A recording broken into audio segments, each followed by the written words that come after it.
يا تاريخ، اشهد يا تاريخ، دون يا الجماهير العربية والعالمية على موعد مع واحدة من أقوى مباريات دور ال 32 في كأس العالم 2026، حيث يلتقي منتخب المغرب مع منتخب هولندا اليوم الثلاثاء 30 يونيو في تمام الساعة 4 فجرا بتوقيت مصر والسعودية. مواجهة من العيار الثقيل بين منتخبين يمتلكان جودة كبيرة ولا تقبل القسمة على اثنين، فالفائز سيواصل مشواره في البطولة بينما سيودع الخاسر المنافسات مبكرا. يدخل منتخب هولندا المباراة بمعنويات مرتفعة بعدما نجح في تصدر مجموعته، مقدما أداء قويا ومنظما سواء دفاعيا أو هجوميا، ويعتمد على مجموعة مميزة من اللاعبين أصحاب الخبرة والمهارة، مما يجعله أحد أبرز المرشحين للمنافسة على اللقب.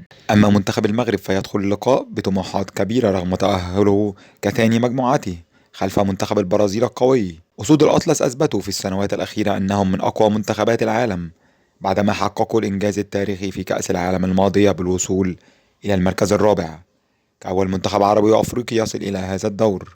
وسيحاول المنتخب المغربي تكرار هذا الإنجاز أو حتى الذهاب لأبعد من ذلك، معتمدا على الروح القتالية والانضباط التكتيكي والسرعات في الهجمات المرتدة، وهي الأسلحة التي صنعت الفارق في البطولات الكبرى. المباراة ستكون صراعا تكتيكيا من الدرجة الأولى، فهولندا ستسعى لفرض الاستحواذ والسيطرة على وسط الملعب، بينما سيحاول المغرب استغلال أي فرصة لخطف هدف يمنحه بطاقة التأهل إلى الدور المقبل. كل المؤشرات تؤكد أننا أمام مباراة قوية ومثيرة، ومن الصعب جدا توقع الفائز قبل زافرة النهاية، خاصة مع تقارب المستوى والإمكانيات بين المنتخبين. أما بالنسبة للقنوات الناقلة فمن المقرر أن تذاع المباراة عبر قنوات بي إن سبورتس الناقل الحصري للبطولة، كما تشير التوقعات إلى وجود إمكانية لإذاعة المباراة على قنوات بي إن سبورتس المفتوحة، لكن ذلك يظل مرهونا بالإعلان الرسمي قبل انطلاق اللقاء.